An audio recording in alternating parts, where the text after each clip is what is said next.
और हमारे लॉज के बाहर का मैं आपको दिखाता हूँ व्यू।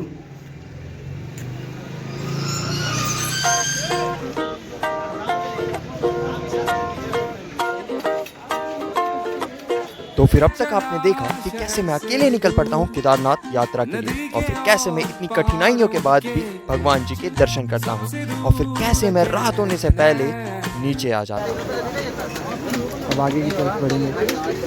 सो हेलो नमस्कार, मैं हूँ हरिओम पाठक और स्वागत है आपका मेरे चैनल क्रेजी पाठक। और फिर नीचे उतरने के बाद और कुछ देर भटकने के बाद मुझे मिलता है ये लॉज, जहाँ पे मैं अपनी पूरी रात बिताता हूँ। दिखाते हैं, ये एक लॉज है और 4 जन थे और हमने थोड़ा बार्गेनिंग किया तो वो 150 पे आ गए, तो पर पर्सन हमको 150 पड़ी। और क्योंकि मैं इतना ट्रैकिंग करके आया हुआ था और मुझे आगे भी बहुत सारा ट्रैकिंग करना था, तो मैं करने लग जाता हूँ स्ट्रेचिंग एक्सरसाइज।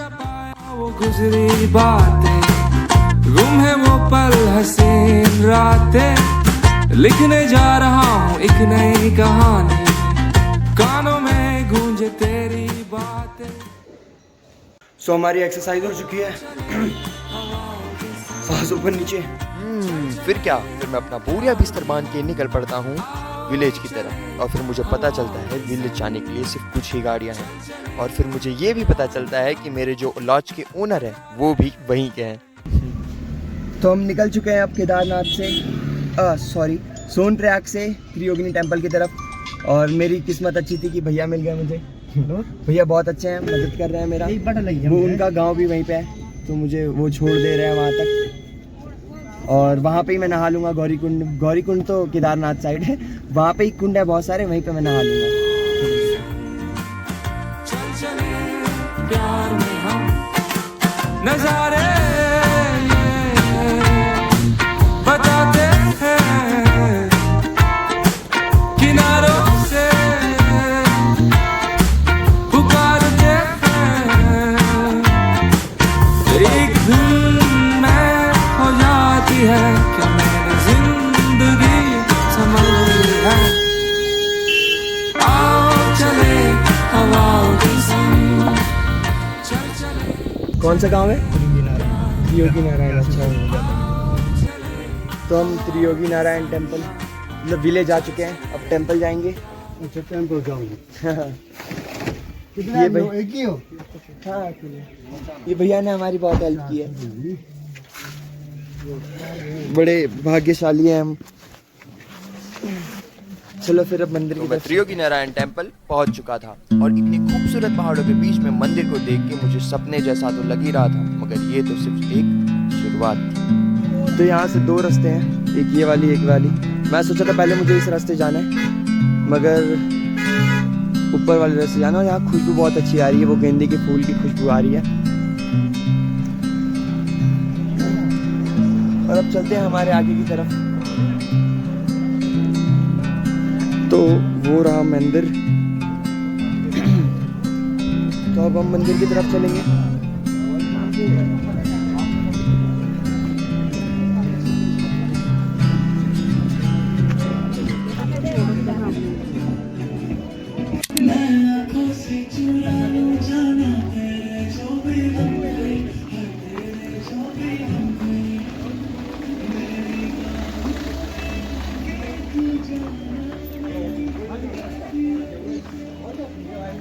दुआ तो baby, is it what it is? सो ये त्रियोगी नारायण विलेज है। सो मैं त्रियोगी नारायण विलेज में हूँ, और जो ये मेरे पीछे है ये माता जी का मंदिर है, त्रियोगी नारायण टेम्पल। और बहुत सारे लोग केदारनाथ तो आते हैं बट त्रियोगी नारायण टेम्पल नहीं आते हैं, क्योंकि वो दोनों अलग अलग डिस्टेंस पे है, और ये सोनप्रयाग से 12 से 13 किलोमीटर दूर है। और यहाँ पे भगवान शिव जी और पार्वती जी का शादी हुआ था, जिसके पंडित ब्रह्मा जी थे, और भगवान विष्णु जी वहीं पे प्रेजेंट थे शादी में। मेरे पीछे पहाड़ है, हिमालय, और यहाँ का व्यू बहुत अच्छा है, जस्ट मेमोराइजिंग। यहाँ की शादी आप देख सकते हो। तो ये यहाँ पे शादी हो रही है। Sorry, I made a mistake. वो मंदिर नहीं था, बट कुछ तो था, वो पता नहीं। मंदिर में ये जिस साइड में जा रहा हूँ इस साइड है मंदिर। सो ये है त्रियोगी नारायण टेम्पल।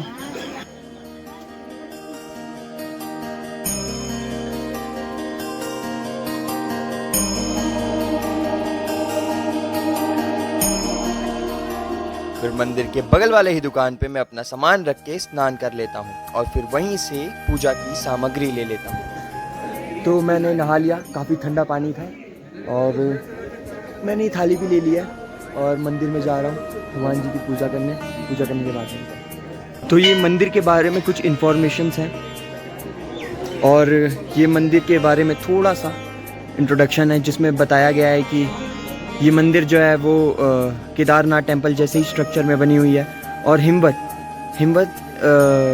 माता पार्वती जी के वो थे, फादर थे, हिमवत राज। तो ये आप पढ़ सकते हो, मैं इसका स्क्रीनशॉट डाल दूंगा। और ये मंदिर है जहाँ पे मैंने अभी अंदर तो कैमरा लेके जाना मना है। मैं अंदर जो कुंड है वो देखा, वो जल रहा था और उसका भभूति भी लिया, नॉर्मली लेते हैं। और यहाँ पे 4 कुंड है जिसमें अलग अलग कुंड में जब उनका शादी हो रहा था तो वो जितने भी देव देवता है उसमें नहाए थे। तो वो कुंड में भी मैंने इस वाले कुंड, वो जो आपको दिख रहा है वो कुंड में मैंने स्नान किया। वहाँ पे कुछ लोग नहा भी रहे हैं और अंदर आप देख सकते हो, अगर आपको दिख रहा हो धुआं निकल रहा होगा ऊपर से। हाँ, ऊपर से धुआं निकल रहा है, वो यज्ञ का ही निकल रहा है। मंदिर का गेट ये था और यहाँ से मैं आगे निकल चुका था, मुझे पता ही नहीं चला था। तो मैं सोच रहा था ऊपर होगा मंदिर, बट नहीं, यहीं पे था।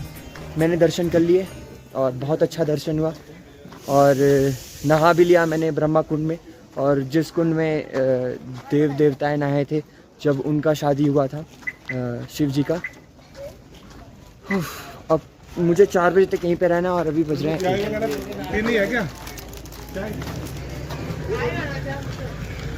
यहाँ का बहुत अच्छा व्यू है और यहाँ के जो लोकल्स हैं वो भी बहुत सपोर्टिव है, स्माइल दे रहे हैं मुझे देख के। वो देखो गांव में टोकरी जो खेती करते हैं वो हैं और वो इतना चढ़ते हैं रोज़, और हमारे जैसे लोग सिर्फ केदारनाथ चढ़ के ही थक जाते हैं। यहाँ के जो लोकल्स हैं उन पे बहुत पावर होती है, ये तो है। तो फिर हमने मंदिर के दर्शन तो कर लिए थे, मगर अब हम उस जगह जाने वाले थे जहाँ माता पार्वती जी ने भगवान शिव जी के लिए तपस्या की थी। आगे हम देखने वाले हैं कैसे मैं माता जी का गुफा ढूंढते ढूंढते पहाड़ों में खो के मेरे ड्रीम प्लेस में पहुंच जाता हूँ और कैसे फिर मुझे एक भैया हेल्प करते हैं वापस से माता जी के गुफा लेके जाने में। दिल मेरे नू समझा जा, हत्थां विच हत्थ तू पा जा, पहलां जो